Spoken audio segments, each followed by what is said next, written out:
숨을 들여쉬면서 내 마음이 극락정토, 내쉬면서 내 성품이 아미타불. 내 마음이 극락정토, 내 성품이 아미타불.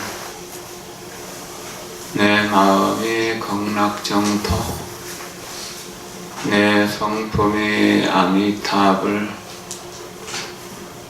내 마음이 극락정토, 내 성품이 아미타불. 내 마음이 극락정토, 내 성품이 아미타불. 내 마음이 극락정토, 내 성품이 아미타불.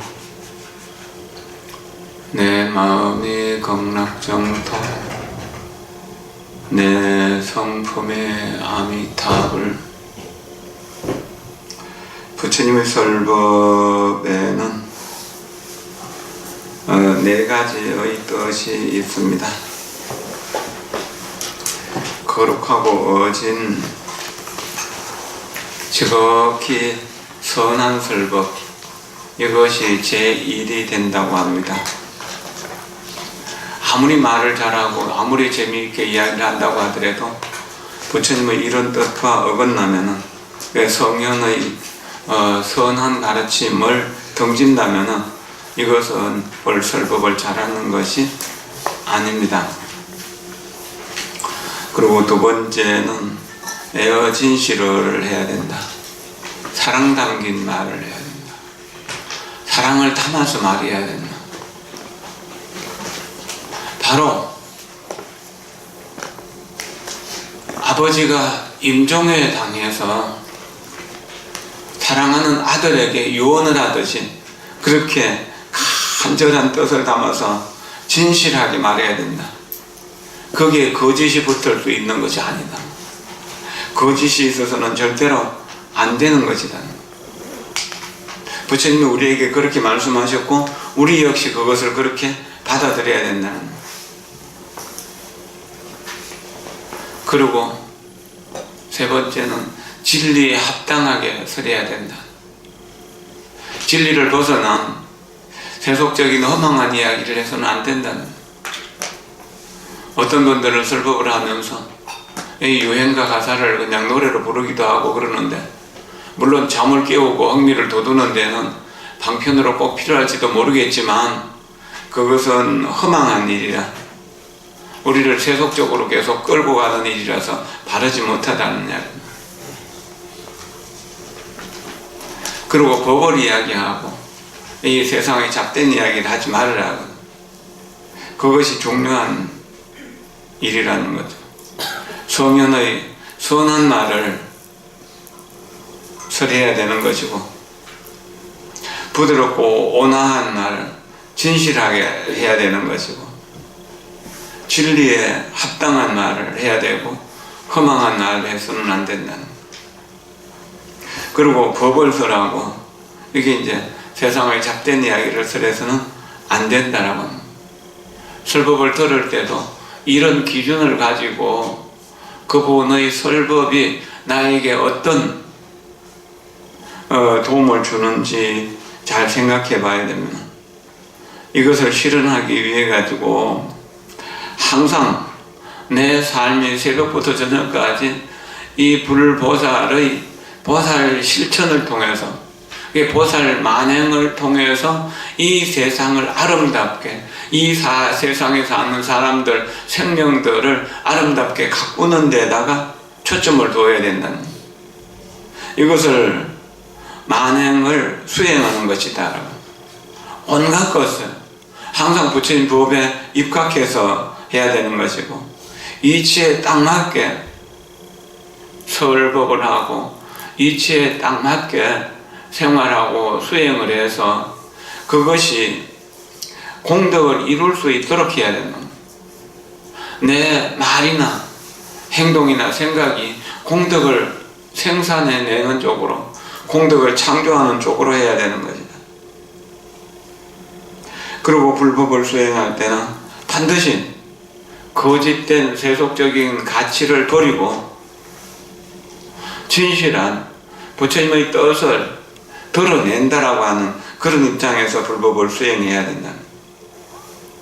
많은 이들이 불법을 수행하면서 그 말재주나 배워가지고 다른 사람에게 자랑하기 위해서 돋보이기 위해서 하는 경우들도 있는데, 이것은 그렇게 바람직한 것이 아니다라고 하는 겁니다. 그렇게 해서 원인, 처음 시작이 진실하면 결과도 진실하면, 근데 원인이 거짓되면 결과도 거짓됩니다. 원인이 삿되면 결과도 삿됩니다. 원인이 바르면 결과도 바릅니다. 그러니까 진실하고 바른 것을 성실하게 수행해서 그 수행이 원만해지면 우리는 아라한도 될 수 있고 보살도 될 수 있고 부처도 될 수 있는 것이다. 그러나 하루 만에 되기는 참 어렵습니다. 한 번 법문 듣고 깨닫기는 참 어렵습니다. 우리가 수행을 할 때 그 수행이 진실하지 못하면, 깨달음도 진실하지 못하면, 그래서 삿된 깨달음으로 많은 사람들을 삿된 길로 끌고 가는 경우들이 참 많이 있습니다. 이것은 여러분들이 잘 생각해야 될 부분이에요. 수행이 진실하지 못하면 깨달음도 진실하지 못하다는. 근데 진실하지 못한 깨달음의 내용을 가지고 마구 설법한다고 하면서 하는 이들이 많이 있습니다. 여러분들이 바른 눈을 갖추지 못하고 바른 귀를 갖추지 못한다면 보고 듣는데 속아버립니다. 뭐 다른 이야기지만 조불분명 소살인이라, 조사와 부처는 분명히 웃으면서 사람을 죽인다. 법문을 들을 때 여러분들이 이런 생각을 해야 돼요. 정법을 듣는데 정법이 내한테 다가오지 않기 때문에 그것을 이해하지 못하는 것이 안타깝게 여겨져야 된다. 분명히 법문을 들으면 가슴이 와닿고 시원해지면 느끼는데 실천은 잘 안 되는 것에 대해서 아쉬움을 가진다면은 우리는 그 수행에 진전이 있어요. 그 따라 하려고 하는, 조금이라도 달리하려고 하는 게 있어요. 호기심이 생기는 거거든. 근데 무심히 들으면은 그것이 안 되는 겁니다. 옛날에 나이 많으신 어머니를 모시고 나무 장사를 해가지고 어머니를 봉양하던 청년이 있었습니다. 매일 산에 가서 나무를 한 찜 해갖고 와서 시장에 단골 주막집에다가 나무 갖다 팔고, 그러고 돈을 몇 푼 얻으면 그 돈을 가지고 어머니를 봉양하고, 아버지는 일찍 돌아가죠. 그렇게 법을 이렇게 이제 나무 장사를 해서 어머니를 모시는 지극히 효성스러운 아들이 있었죠. 청년이. 근데 그 청년이 너무 진실해서 주변 사람들에서 참 착하다, 저렇게 어질고 저렇게 착한 사람이 없다는 그런 칭송을 받았겠죠. 어머니를 정성스럽게 모시면서 조금도 가식이 없이, 안과 밖에 조금도 다름이 없이 그렇게 모셨던 겁니다. 그 사람이 어릴 때부터 가난했기 때문에 글을 배울 수 있는 기회는 전혀 없었습니다. 일자무식이었던 거죠. 그런데 어느 날 나무를 한 짐 여기 주막집에다가 팔고 이렇게 돌아 나오는데 그 주막집의 방에서 어떤 손님이 경전 읽는 소리가 납니다. 여시아문 일시불제사위국 기수고 고도건 여대비구정 1250인구의 시식해 차기지발립 사회대성걸식 어기성중 자제거리 한지 원처 반사월 소별 세조기 하면서 건강경을 쭉 읽어 나가는데 이게 건강경인지 하음경인지 경이라는 이름도 모르는 입장에서 근데 너무나 듣기가 좋았으면 한참을 듣고 있는데 그 이제 제10분 억무소 이생기심이라고 하는 대목에서 무릎을 탁 치면서 아 이거다라고 하는 생각이 들면 뭔지는 모르지만 그래서 그 경을 읽는 손님에게 가서 제가 이렇게 나무꾼으로서 나무를 해서 어머니를 봉양하고 있는데 지금 손님께서 읽어지는 경전의 소리를 듣고 내 마음이 참으로 환하게 밝아지고 편안해졌습니다. 이 경전의 이름이 무엇입니까? 이것은 건강반야 바람일경이다 라고 가르쳐줍니다. 그럼 이 경을 어디서 배웁니까?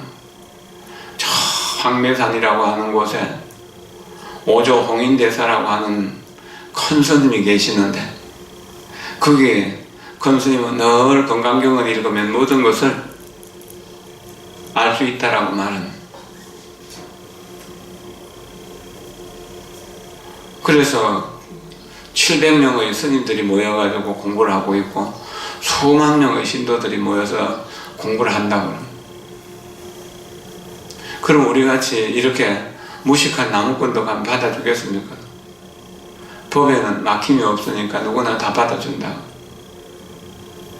그래서 그날로 집에 가서 어머니 제가 이제 제대로 법을 공부하기 위해 가지고 큰 스님을 찾아가랍니다.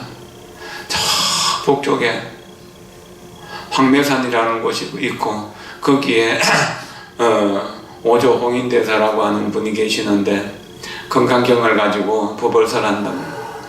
오늘 손님이 건강경 읽는 소리를 듣고 마음이 너무나 밝아지고 편안해졌습니다. 내가 건강경을 제대로 공부하고 싶습니다. 그러니까 어머니 역시 성건이 있었던지 그래 가거라. 내 걱정하지 말고 가거라. 그래서 며칠 동안 어머니가 이제 뭐 드실 것이라든지 입으실 것이라든지 혼자 살 수 있는 준비를 하고 있는데 마침 이제 이웃집에 큰 부자고 또 인격이 갖춰진 어른이 어머니를 내가 잘 모셔줄 테니까 양식이라든지 뭐 이렇게 생활하는 거 보살펴 드릴 테니까 가라고 하면서 이렇게 상당히 많은 돈을 준 겁니다. 그래서 이제 어머니에게 그 돈을 맡기고 이거 가지고 힘들고 어려울 때 옆 사람 좀 심부름도 시키고 그러라고. 그러고 이제 떠나려고 하는데 어머니가 내일 좀 떠나려고 하는데 그 저녁에 이 집에 있는 쌀을 전부 이제 씻어가지고 밥을 지어서 주먹밥을 만들어가지고 여러 개를 만들어가지고 이렇게 그 개나리 봇짐에다가 넣어주면서 가다가 배고프면 먹고 그렇게 가라고. 어머니도 참 훌륭하시고 아들도 정말 뛰어난 거죠. 보통 엄마들 같으면 나를 놔두고 어떻게 가느냐고 울고불고 하면서 말릴 텐데. 그래서 이제 어쨌든 물어서 몇 달을 걸려가지고 황매산까지 가게 된 겁니다. 오후 시간 좀 되어서 큰 스님 뵈러 왔습니다. 그러니까 이제 니같이 무식한 사람이 어떻게 큰 스님 뵈려고 하느냐. 그러니까 사람에게는 무식하고 유식함이 있지만 법에 어떻게 유식하고 무식함이 있겠습니까? 그러니까 이제 묻던 사람이 오히려 이제 무색해갖고 큰 스님께 안내해 줍니다. 그래서 이제 큰 스님께 가면은 삼배를 드리고 그리고 조용히 앉아가지고 궁금한 거 있으면 물으라고. 더벅머리 총각이 초라한 옷을 입고 그래서 이제 그 큰 스님 방에 가서 그냥 뭐 앉지도 서지도 못하고 우물쭈물 그러겠죠. 그러나 이제 밑에 시자가 시킨 대로 그래 삼배를 정성스럽게 드리고 옆에 앉아. 자네는 어디서 왔는가? 저는 저 영남 신주라고 하는 산골짜기에서 어머니를 모시고 살던 나무꾼입니다. 그럼 영남 신주의 그 나무꾼 이 산골짜기 나무꾼 무식쟁이가 무슨 불법을 공부하려고 하느냐. 그러니까 사람에게는 유식, 무식이 있고 농촌과 도회제가 있지만 어떻게 진리에 그런 것이 있겠습니까? 말하죠. 그러나 그 법을 들으니까 분명 이 사람, 이 아이가 법을 받을 만한 능력이 있는 법의 그릇이 된다는 것을 알았지만 또 다른 사람이 시기하고 질투해갖고 해칠까 싶어서 잔소리 하지 말고 저 후원에 가서 방 하나 짓고 밥이나 하고 허드렛 일 하면서 행자생활이나 해라. 모두가 다 그러니까 그냥 그런 행자생활 하면서 이렇게 여러 날 동안 행자생활 하는데 너무나 성실하게 그럭저럭 이제 한 8개월 하다 보니까 그 행자로서 그 성이 노신데 노행자가 사람이 참 괜찮다 뭐 그런 칭찬도 있고 그랬죠. 그 절에서 뭐 별 볼 일 없는 행자지만 이 사람이 그래도 성실한 사람이다 그러잖아요. 그 젊은 사람들 보면 성실하면 그 눈이 눈길이 가잖아요. 그렇게 해서 8개월을 지났을 무렵에 그래 이제 그 오조홍인 대사가 노시라고 하는 성을 가진 그 그림 그리는 불화를 그리는 사람을 불러와 가지고 여 벽에다가 큰 스님 나오시는 이렇게 이제 회랑의 벽에다가 능가경 변상도를 그려라. 능가경을 설하는 장면을 그려라. 그 당시에는 그것이 일상적이었던 거예요. 그러니까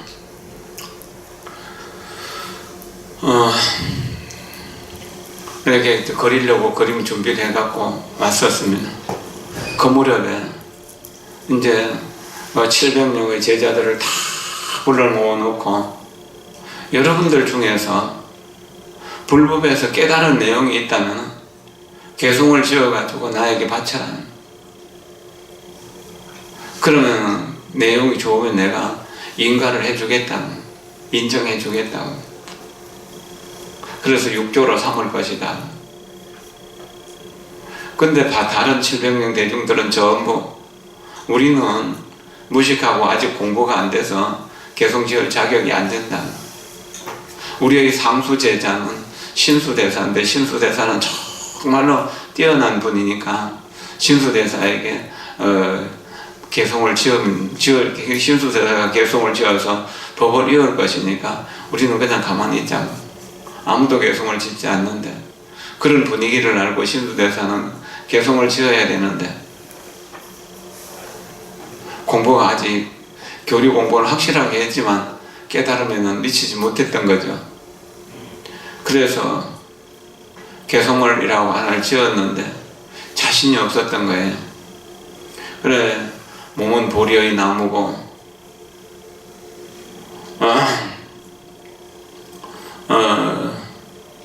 그 마음은 거울의 털일세 때때로 털고 닦고 해서 어디에도 문제가 끼지 않도록 하게 하세라고 하는 그런 개송을 지었어요. 신시보리수 심연연경대 시시건불식이 물사야진이라고 하는. 그래서 이제 20자를 지어가지고 그걸 큰 스님께 갖다 바칠 자신이 없어가지고 큰 스님이 나와서 보는 변상도를 그리라고 했던 그 벽에다가 크게 써갖고 붙여놨어요. 그러니까 이제 큰 스님 나와서 보시고 신수대사를 그날 저녁에 불러가지고 이것은 자네가 써붙인 것인가? 예, 그렇습니다. 자네가 참 열심히 공부를 했지만 아직 깨달음의 문턱에는 못 넘었으니까 조금 더 정진을 하게. 그리고 다른 대중들에게 이 신수가 지은 이 개송 보리본 신여보리수 심연명경대 시시건불식 물사야진에 이것을 노래처럼 개송으로 줄줄 외워라. 그러면 분명히 수행에 도움이 될 것이다. 그러니까 이제 모든 대중들이 그 신수대사의 개송을 열심히 외우는 거예요. 어른이나 아이나 외우는. 그 중에서 10서너 살 된 동자 행자가 어린 행자가 이제 그 개송을 줄줄 외우면서 이렇게 노행자가 행자 생활하는 그 행자실로 와서 외우는 거예요. 들어보니까 분명하기는 한데 아직 좀 깨달음이 못 미치는 것 같거든. 이 개송 누가 지었나? 우리의 상수 큰 사형인 신수대사가 지었다. 나도 그 개송을 한번 보고 절을 할 수 있도록 인도해 주십시오. 그러니까 동자가 그 노행자를 데리고 가서 인사를 하고, 그렇게 이제 누구보가 좀 읽어서 설명해 주시오 하니까 쭉 설명을 해주는 겁니다. 그러니까 노행자가 나도 개송 하나 지어볼 테니까, 내가 글을 모르니까 내가 부르는 대로 누가 좀 따라 적을 줄 사람이 있겠어. 그러니까 따라 이제 유식한 사람들이 무인자 무식이 무슨 개송을 짓는다고 그러냐고, 그래 웃어버리죠. 그러고 그렇게 웃으니까 어떻게 사람을 무시하지 말아라. 행자라고 하더라도 바른 지견이 있을 수 있고 오래 수행했다 하더라도 바른 지견이 없을 수 있는데 어떻게 행자를 무시하느냐. 그 중에 이제 조금 높은 벼슬을 하고 이렇게 이제 글을 잘 짓는 사람이 있었어요. 그래서 내가 글을 적어줄 테니까 불러봐라. 그러니까 보리본무수 명경역비대 본래무일물 하처야진이라고 하는 개송을 지어서, 보리는 본래 나무가 아니고 거울도 큰 거울도 털이 있는 것이 아닐세. 본래 한 물건도 없는데 어디에 먼지가 끼고 어디에 때가 끼겠는가. 왜 문지를 부지런히 털고 닦아서 깨끗이 하라는 것과 본래 없다는 것은 차이가 나잖아요. 그러니까 보통 무식한 사람들, 보통 깨달음 공부 좀 한 사람은 이 개송이 대단하다 그러면서 행자를 무시할 일이 아니고 행자가 좀 대단한 사람이다라고 그렇게 합니다. 그러니까 사람들이 모두 웅성웅성 하면서 행자 도인이 나왔다고 대단한 거죠. 그러니까 이제 밖에 웅성웅성 시끌시끌 하니까 큰 스님이 나와보시고 그 상황을 아시고 왜 이러냐니까 이 행자가 이런 개송을 지었습니다. 보리본무수 명경역비대 본래무일물 하처야진이라고 지었습니다. 그래 이것도 아직 깨닫지 못한 것이다 하면서 신바로 그 개송을 지어버려. 혹시라도 행자를 침투해갖고 해칠까 싶어서 그렇겠죠. 그날 이제 오후쯤 돼서 조용한 시간에 행자가 방아를 짚고 있는 방앗간에 가서 그래 방아를 잘 찧었느냐. 이제 방아는 다 찧었는데 아직도 니를 가려내는 택미를 못했습니다. 그러니까 큰 스님이 이제 지팡이를 짚고 있던 것을 이렇게 뒷짐을 진 상태에서 콩콩콩 하고 3번 짚고 들어가시는 겁니다. 그래서 그날 밤에 삼경이 되어서 노행자가 조용히 아무도 모르게 이제 다 잠잘 때 그래 큰 스님 방에 들어가니까 큰 스님이 기다리고 있었다는 듯이 이렇게 이제 맞아주는 겁니다. 그리고 건강경을 쭉 설명하면서 읽어 나가는데 그 해능 스님이 어느 순간에서 자기 깨달음을 이야기하는 거예요. 어떻게 내 마음속에 본래 부처님과 똑같은 이런 성스러운 공덕이 있었는 줄을 알았겠습니까? 어떻게 내 마음속에 본래 모든 부처님의 지혜가 갖추어진 줄 알았겠습니까?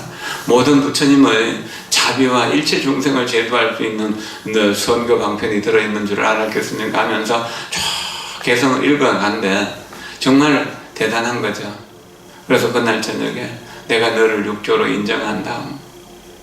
그래서 다른 사람이 해칠지 모르니까 때가 올 때까지 기다리라 그러면서 이제 그 자기 바로와 가사를 밑에 달마대사로부터 내려온 부처님 가사를 전해주면서 그렇게 이제 그 밤중에 대중 모르게 이제 도망을 가게 하는 겁니다. 그렇게 해서 남쪽으로 이렇게 가다가 큰 이제 나루 때문에 강이 있는데 강에서 낙배를 구해가지고 이렇게 태워서 스승이 노를 지어서 건네주는 겁니다. 그러니까 제가 노를 짓겠습니다 라고 하니까 너는 가만히 있어라, 내가 너를 건네주겠다고 그렇게 건네가지고 가시게 하고, 이제 스님은 그냥 돌아오시고 했다는. 우리 법을 알고 모르는 법은 알고 모르는 데 있는 것이 아니다라고 하는 것을 보여준 일입니다. 육조단경의 서 앞부분에서 그렇게 진행되고 있습니다. 그러니까 나는 모른다, 나는 절에 온 지 얼마 안 됐다, 이러기 때문에 법을 공부할 자격이 없다라고 생각하지 마십시오. 여러분 모두 다 훌륭한 법기가 되는 것입니다. 그러니까 마음을 어떤 이렇게 꾀를 내지 말고 그대로 받아들이도록 이렇게 하십시오. 어제 25번까지 공부했었죠. 26번 보겠습니다. 얻고 이름의 두 가지에 대해서 누가 좋고 나쁨을 말하려? 일체 모든 작용은 뭡니까? 본래 만들어진 바가 없다네. 마음이 아님을 알면 병이 없으니 약도 필요 없다네. 미혹되었을 때는 현상을 버리려 하지만 깨달으면 다름이 없네. 본래 가히 취할 수 없으니 지금 어떻게 버리려 하는가. 소위 마군이 일어난다고 하지만 공을 말할 수는 있으나 현상은 그대로 있다네. 범정을 없애려 하지 말고 생각을 쉬는 법만 가르쳐주라. 생각이 없으면 마음이 사라지고 마음이 없으면 행위가 끊어지네. 공을 정덕할 필요가 없으니 자연히 명철하니 하나니 생사를 완전히 소멸하여 심오한 마음 진리에 든다네.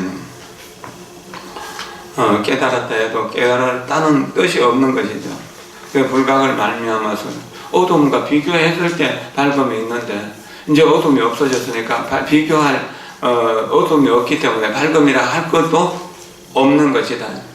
허공을 한 개, 두 개라고 이렇게 나누어 설명할 수 없는 것이고, 지구를 한 개, 두 개라고 말할 수 없는 것이고, 바다를 한 개, 두 개라고 할 수 없는 것이잖아요. 이미 절대적인 경계에 들어갔으니까 그게 흔들리는 것이 없죠. 그러니까 거기서 꽃이 핀다고 해서 좋아하고 낙엽이 진다고 해서 싫어할 일이 없다는 거죠. 좋고 나쁨을 말할 것이 없다는 거죠. 일체 모든 작용은 본래 자연스럽게 일어나고 쓰러지는 것이지, 겨울이 간다고 하고 가고 봄이 온다고 하고 오는 것이 아니다. 그냥 본래 만들어진 바. 그러니까 뭐 만들어졌다 말다 할 것 없이 본래 그 모습이니까요. 추나 초동이 지나가듯이 또 밤낮이 바뀌듯이 달이 차고 기울듯이 그건 자연스러운 일이라는 겁니다. 우리 마음의 근원이 그렇다는 겁니다. 그러니까 마음이 여기 이제 이런 어떤 작용하는 본래의 마음이 아닌 줄을 알면은 그 병이 없기 때문에 약을 필요한가 약도 필요 없는 것이죠. 그 병이 났을 때 치료하기 위해서 의사도 필요하고 약도 필요한데 이미 병이 치료됐으니까 약이라고 하는 것도 없는 것이죠. 이미 건강한데 약이 무슨 필요한가요? 미혹속됐을 때는 이제 내 눈에 보이는 뭐 이렇게 여러 가지 수행의 장애되는 부분들을 버리려고 하지만 깨달으면은 수행의 장애 이 자체가 깨달음을 이끌어주는 좋은 기회가 되기 때문에 그것을 다시 버리려고 하거나 또는 좋은 경계를 취하려고 할 것이 없다는 겁니다. 그래 본래 취할 것, 진리를 취할 것이 없기 때문에 지금 어떻게 망상을 버리려고 하는가? 취하지 않는데. 그래서 소위 망상이 뭉쳐가지고 마군이라고 해서 일어나지만 그것이 본래 공한 자리이니까 그 망상에 전혀 끌려다니지 않기 때문에 공은 이 마음이 공했기 때문에 현상을 버릴 것이 없다는 이야기입니다. 그냥 현상을 그대로 두고 거기에 무심할 뿐이에요. 다만 무심할 뿐이지 본래 있는 그 자리니까 거기에 관심 갖지 않기 때문에 만상이 일어나더라도 거기에 흔들릴 것이 전혀 없다는 이야기입니다. 범정을 버리려 하지 말고 생각을 쉬는 법만 가르쳐주라. 생각이 없으면 마음이 사라지고, 그렇게 생각은 번뇌죠. 번뇌가 없으면은 우리가 마음이라고 할 것도 없는 거지. 파도가 일어남으로 바다가 있는 줄 알았는데 파도가 없으니까 바다라고 하는 생각도 없어지는 거죠. 그게 마음이 없으면 거기를 없애려고 하는 그런 수행도 없어지는 것이다. 예, 공을 정덕할 필요가 없다. 원래 공이 자리이기 때문에 물로 물을 씻을 수 없는 것처럼 공으로 공을 정덕할 것이 없다는 거죠. 그랬기 때문에 자연스럽게 밝고 통달했다. 명철하다는 생사를 완전히 소멸해서 심오한 마음의 진리에 들어간다. 깨달은 사람의 입장에서 한번 생각해 보세요. 이런 이야기들을. 그러면은 우리가 완벽하게 모든 것에 막힘이 없고 통함이 없는, 막힘이 없고 걸림이 없는데, 장애가 없는데 무슨 그 장애를 없애려고 하는 노력이 있겠는가. 깨달음의 자리가 그와 같다는 것입니다. 판거사라고 하는 분이 있습니다. 여기에 범정이라는 이야기가 나오는데, 판거사의 법문에서 단진범정, 별물성애라고 하는 말이 있습니다. 다만 범보의 생각을 버릴 뿐이지 성일이라고 하는 경계가 따로 있는 것은 아니다. 그냥 우리가 모르는 것을 알았으면 그만이지, 또 다시 알았던 그거에 대해서 기억할 거 없는 것이다. 모르는 것을 기억할 필요가 없는 것이다. 알았으면 끝이죠. 다만 범보의 생각을 놓아버리면 되는 거죠. 그래, 마음을 쉬면 되는 것이지, 쉬는 법만 배울 뿐이지 다시 무엇을 알려고 할 필요가 없는 것이다. 운전을 배웠으면 그대로 운전해갖고 다시 배울 필요는 없는 것이잖아요. 그와 같은 거예요. 헤엄칠 줄 알아서 물에 빠지지 않는다면은, 물에 빠져도 빠져 죽지 않는다면은 뭡니까? 헤엄치면서 즐기면 되는 것 뿐이잖아요. 다시 헤엄치는 기술을 그렇게 소중하게 생각할 거 없죠. 생각할 거 없이 그냥 자연스럽게 이루어지는 거니까요. 그렇게 이해를 하시면 좋겠습니다.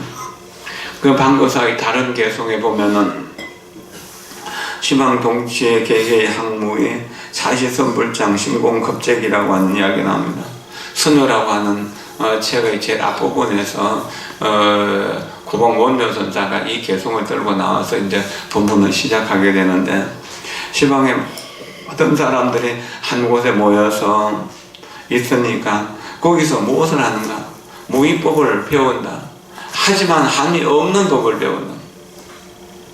아마 여러분들도 집에서 처음 살림 시작할 때는 쌀을 얼마를 해야 되는가, 그것도 물은 얼마를 부어야 되는가, 얼마 동안 열을 가해야 되는가, 반찬은 어떻게 해야 되는가, 그렇게 생각하고 고민하고 그런 게 많았을 거예요. 그런데 이제 살림 9단이 되니까 눈을 감고도 그냥 밥물을 얼마를 해야 되나 조정할 것 없이 해도 적당하게 잘 되잖아요. 반찬도 그렇고. 그런 것처럼 공부하는 것도 마찬가지예요. 이미 진리를 알았으니까 진리를 살할 뿐이지, 그 밖에 다시 밥을 어떻게 하는가, 빨래를 어떻게 하는가, 청소를 어떻게 하는가, 그런 거 생각할 거 없다는 이야기죠. 그러나 그거를 전혀 모르는 사람, 가시지원 세각시는 그런 게 다 걱정되잖아요. 제대로 안 배웠을 때는. 알면은 아무것도 아닌데 모르면은 전체가 캄캄해지는 거죠.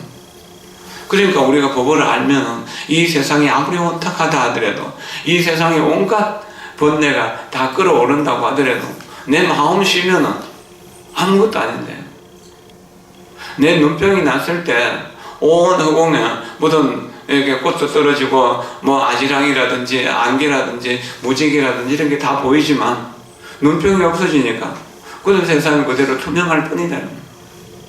다시 무슨 조작 같은 것이 없는 것이다. 그런 것을 배우는 것이다. 낱낱이 다 그것을 배우는, 개개가 항무의라, 무의법을 배우는 것이다. 그 천수경에서도 무의심내 기비심 있잖아요. 함이 없는 마음 중에 자비심 내어. 그 함이 없는 마음이라고 해서 어떤 것인가? 그건 아무 작용이 없는 것이 아니라 모든 생명을 살리내는 자비심으로 작용한다는 이야기. 관세음보살이 중생을 제도하겠다는 원력으로 관세음보살이 되었지만, 이미 관세음보살이 되었을 때는 오직 만나는 사람들에게 자비로 중생들의 고통을 없애주고 자비로 즐거움을 계속 나눠줄 뿐이지 준다는 생각 없이 주는 그런 경지이지. 관세음보살이 자비로 중생을 제도한다고 해서 피곤하거나 귀찮거나 짜증나거나 그런 게 없다는 겁니다. 그렇다면은 어떻게 관세음보살이 일체 중생을 제도할 수 있겠습니까? 무의법을 얻었을 때 그와 같아지는 겁니다. 어떤 일을 하되 그것이 피곤하거나 싫어하는 마음이 생기지 않는다는 거예요. 그저 즐거울 뿐입니다. 다만 우리는 아직 공부가 덜 되었고 잘 안 되었기 때문에 공부하는 자체가 귀찮고 힘들고 짜증나고 그럴 뿐입니다. 그러나 실제 분상에서는 그렇지 않다는 거죠. 그러니까 바로 지금 이 자리가 부처를 가려 뽑는 부처의 선거하는 자리예요. 그럼 어떻게 부처가 될 수 있는가요? 마음이 공하면, 무의법을 쓰는 사람은 마음이 공하거든요. 이 무소덕고 무소덕을 쓰면은 얻으려고 하는 생각이 없으면은 그저 공한 자리잖아요. 소원이 하나도 없어지는 그 자리가 되는 거예요. 그러면은 겁제해갖고 돌아간다. 어디로 겁제합니까? 부처님 자리로 정독해서 부처님 자리로 돌아간다는 이야기. 부처님 자리를 정독하면 부처님 자리로 가는 거잖아요. 여러분들이 이렇게 법문을 들으면서 오늘은 내가 여기에서 법문을 듣고 이렇게 알똥말똥한 이야기를 그냥 듣고 있지만 내가 내일은 분명히 깨달아서 나도 수많은 군중 앞에서 설법을 하겠다라고 부처님을 대신해서 설법을 하겠다고 마음먹어야 된다는 겁니다. 그래야 공부하는 데 발전이 있는 것이잖아요. 다시 좀 더 넘어갑시다. 31번 눈을 뜨고 형상을 보면은 마음은 경계를 따라 일어나네. 마음에도 경계가 없고 경계에도 마음이 없으니 마음으로 경계를 없애려 하면 피차가 점점 침입하게 되리니 마음이 고요하고 경계도 경계도 여여하여 버릴 것도 잡을 것도 없네. 버릴 것도 잡지 않는다는 건 그런 거죠. 경계에는 마음을 따라 소멸하고 마음은 경계를 따라 소멸하는 그 어느 것도 일어나지 않으면 고요한 그대로가 무한히 발걸이라 보려의 영상이 나타나고 마음의 물늘 청정하다네. 공덕의 성품은 어리석은 듯하여 진하고 성김이 없네.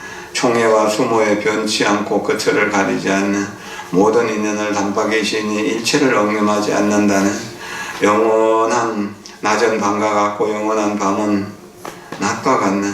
겉보기에는 아주 어리석은 듯하나 내면의 마음은 텅 비어있다는 비고 곧은 거죠. 경계를 대하여 움직이지 않는 강하고 큰 사람이라는 이런 사람이라 되는 거죠. 그러니까 사람이 또 없고 견해도 없으니까 사람이라 할 것도 없고 견해라 할 것도 없으니 견해가 없지만 언제나 분명하게 진리가 드러난다는 일체를 훤히 통달하여 도처에서 두려워하지 않은 적이 없네. 모든 곳에 맞게 다가간다는 것보다 생각하면 더욱 혼미해져서 정원을 가라앉히고 어지럽히네. 마음으로서 움직임을 거치려 하면은 거치할수록 더욱 분분해지네. 만법은 없는 곳이 없지만 오직 하나의 문이 있을 뿐이라네. 출입하는 것도 없고 고요하고 시끄럽지도 않는 성문과 영각의 지혜로는 그것을 설명할 수 없네.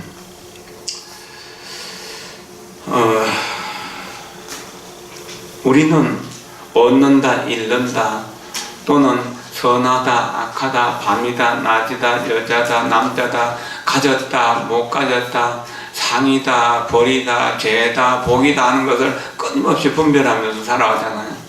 그러나 그 모든 것이 우리 일심에서 일어난 것이기 때문에 다시 일심의 근원을 알면은 우리가 얻는다, 잃는다라고 하는 그런 것에 대해서 좋아하거나 싫어하는 것이 없는 것이다. 일체 모든 작용이라고 하는 것은 버릴 것도 잡을 것도 없다는 이야기예요. 그저 여야하게 지나갈 뿐이다.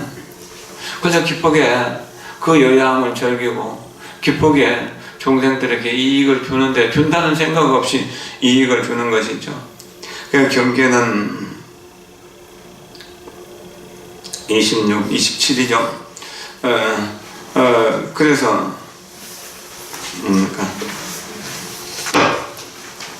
본래 만들어진 바가 없지. 일체의 모든 작용은 본래 있는 것이기 때문에 만들어진다, 소멸된다는 것이 없는 것이죠. 마음이 아니면은, 마음이 본래 어떤 마음이라 할 것도 없다는 사실을 알면은, 병이 없으니, 거기 약도 필요 없네. 미혹됐을 때는 연상을 버리지 않지만, 깨달으면은, 그 약이나 병이 전체가 하나라고 하는 거. 번뇌가 망상이든 깨달음이 결코 다르지 않다는 거죠. 그게 가히 취할 수 없으니 지금 어떻게 버리려고 하는가. 취할 것이 없으니까 버릴 것도 없는 거죠. 마구니 일어난다고 하지만 공 속에서 그 마구는 현상이 분명하지만 거기에 집착할 것이 없어지는 것이죠. 본보의 생각을 없애려 하지 말고 생각을 쉬는 법만 가르쳐라. 마음이 없으면은 마음이 사라지고, 마음이 없으면은 생각이 쉬면은 생각이 없으면 마음이 사라지고, 마음이 없으면 행위가 끊어지네. 어떤 행위도 하지만 한다는 생각이 없는 것이죠. 공을 정독할 필요가 없으니 자연히 명철하네. 생사를 완전히 소멸하여 심오한 마음의 진리에 든다네. 눈을 뜨고 형상을 보면은 마음은 경계를 따라 일어나네. 보면은 이건 좋다, 나쁘다, 크다, 작다, 이익된다, 손해된다는 그런 경계가 일어나는 것이죠. 그러나 마음 바탕에는 경계라고 할 것도 없고, 또 경계에는 마음이 없기 때문에 내가 경계가 아무리 아름다운 미인이라 하더라도 내 마음을 사로잡을 수가 없고, 아무리 아름다운 꽃이라 해도 내 마음을 사로잡을 수 없는 것이잖아요. 그리고 아무리 나를 해치려고 하는 도적이나 강도라고 하더라도 내 마음을 빼앗아갈 수 없는 것이다. 그러니까 마음에도 경계가 없고 경계에도 마음이 없다는 것이 그런 것이죠. 그 마음으로 경계를 없애려고 하면은 내 그친 모습, 나를 해치는 모습, 나에게 손해를 끼치는 그런 상황들을 전부 없애려고 한다면은 서로가 미움과 미움, 원망과 원망이 계속 서로 쌓일 뿐이라는 거예요. 내가 좀 손해를 봐도 그저 전생 빚을 갚은 것이니 하면 괜찮은데, 내가 좀 손해봤다고 해서 가서 싸우거나 아니면 제 소송을 걸거나 그렇게 하면 갈수록 점점 더 원한은 커지는 것이잖아요. 내 마음이 고요하면 경계도 여야하네. 마음이 여야하기 때문에 내 눈이 부처님 눈이 되었는데 세상 경계가 어떻게 부처님 세상이 아니겠는가. 그렇기 때문에 다시 무엇을 어떻게 할 것이 없는 것이죠. 그러니까 버릴 것도 잡을 것도 없다는 거죠. 경계는 마음을 따라서 소멸하고, 마음은 경계를 따라서 소멸하는. 그 경계는 마음이 여여하기 때문에 경계 없이 부처님 국토로 나타나는 겁니다. 그럼 우리가 부처님의 눈을 갖추면은 세상은 오직 부처님 세상일 뿐이죠. 그러나 부처님의 성품을 깨닫지 못하면은 온갖 차별, 온갖 번뇌망상이 들끓고 일어나는 것이죠. 그 어느 것도 일어날 것이 없는 것입니다. 그저 있는 것은 있는 대로, 없는 것은 없는 대로 그대로 따라갈 뿐이지. 허공이 이것은 너무 크니까 내가 못 좀 잘라주고, 저것은 너무 작으니까 거기 보태줘야겠다는 그런 생각 없잖아요. 그러니까 일어나지 않는, 그냥 있는 그대로, 본래 그대로, 적정한 그대로 무한히 밝으리라. 밝다는 것도 어째 표현하자니까 밝다는 것이지, 실제로 밝음이나 어둠이 있는 것은 아니다는 것이죠.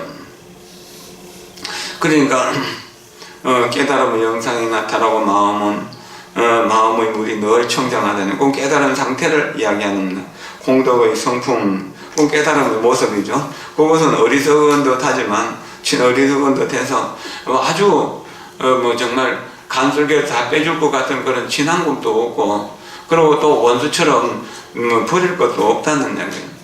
섬김이라는 것은 아주 무심하다, 무관심하다, 그런 뜻이라고 생각해도 저 친하고 무심한 것이, 그런 것을 세울 자리가 없는 거죠. 그저 평등하죠. 태양이 어떻게 이쁜 사람은 비추고 미운 사람은 안 비추겠느냐. 비가 어떻게 약초에만 물을 주고 독초에는 물을 안 주겠는가? 이 돼지가 어떻게 곡식만 키워주고 잡초는 키워주지 않는가?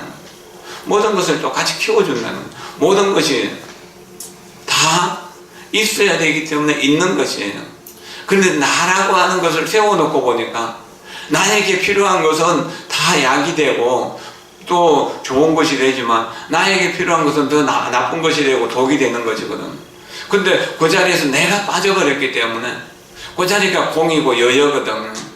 본성이고 자성이고 허연이고 자의라고 하는 그런 거는 자연인 거예요. 나라고 하는 것이 생겼기 때문에 모든 문제가 생겼는데 나라고 하는 것이 없어졌으니까 대자유, 대해탈을 자연스럽게 얻은 것이 되는 것이죠. 그러니까 진하고 성김이 없는 거죠. 그 어리석은 듯 하다는 게 그런 겁니다. 그 선악 구분을 못하는 사람을 어리석은 사람이라고 하잖아요. 그러나 그것이 진짜 지혜로운 사람이죠. 어떻게 천하를 다스리는 그 중국 천자가 그 자리를 버리고 출가를 할 생각을 내겠어요. 그래서 세상 사람들이 보기에는 어리석은 짓이다 해서 본인 스스로도 행치, 나는 어리석게 사는 사람이다 라고 그렇게 이름을 붙이기도 했던 거거든요.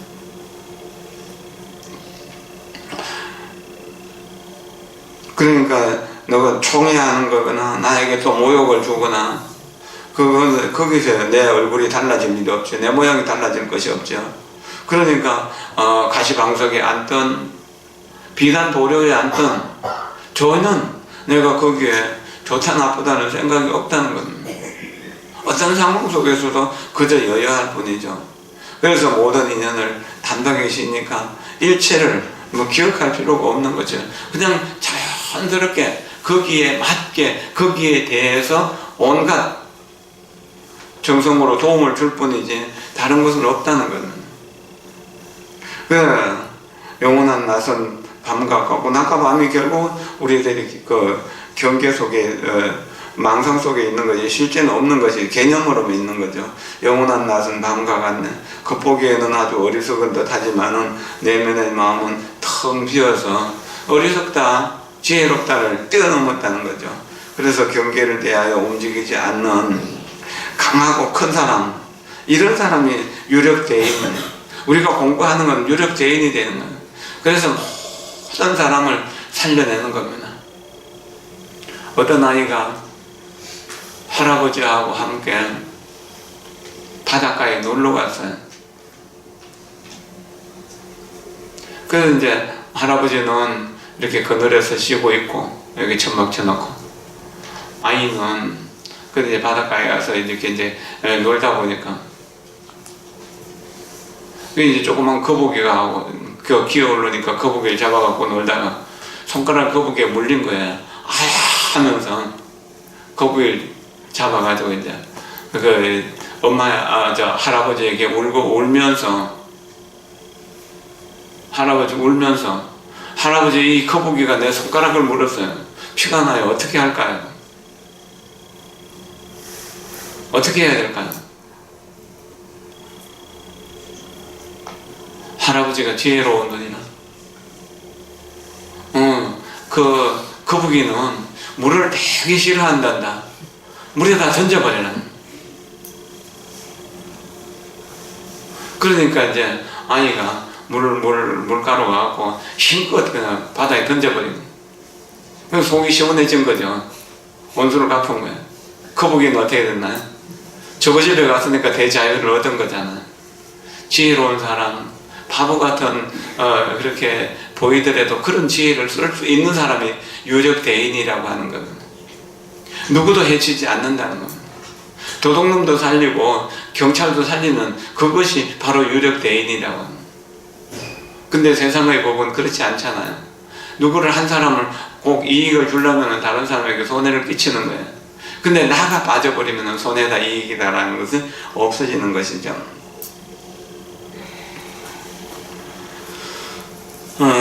사람도 없고 견해도 없으니 꼭 나라고 하는 걸 세웠을 때 사람이나 견해가 있죠. 근데 깨달아보면 나라고 하는 온 우주가 다 나인데 나 아닌 것이 없는데 거기에 그를 뭐 다를 게 없잖아요. 그게 견해도 없지만 언제나 드러난다. 모든 상황 속에서 분명하게 일을 처신을 잘한다는 거죠. 일체를 완히 통달하여 도처에 변제하지 않은 적이 없는, 이것은 이제 그 앞에서 거처를 가리지 않냐고 똑같은 것이죠. 어디든지 가시방석에 앉든 다시 불구덩이에 앉든 아니면 연꽃 위에 앉든 이제 법상의 자리에 앉든 거기서 달라지는 것이 없다는 겁니다. 임금의 자리에 앉든 노예의 자리에 앉든 그게 마음에 전혀 상관할 것이 없는 그런 것이죠. 일체를 원에 통달하여 도처에 변제하지 않는 것이 없냐. 모든 곳에 다 막히는 곳이 없다는 거죠. 생각하면은 더욱 혼미해져서 왜 그렇게 되는가에 대해서 망상을 피우면 점점 더 혼미해지는 것이죠. 그래서 정원을 가라앉히고 어지럽히는 우리의 정신을 쫙 가라앉혀갖고 살고 싶은 생각이 안 나도록 또 해버리는 겁니다. 마음으로서 마음으로 움직임을 거치려 하면은 거치려 할수록 더욱 분분해지는 것이죠.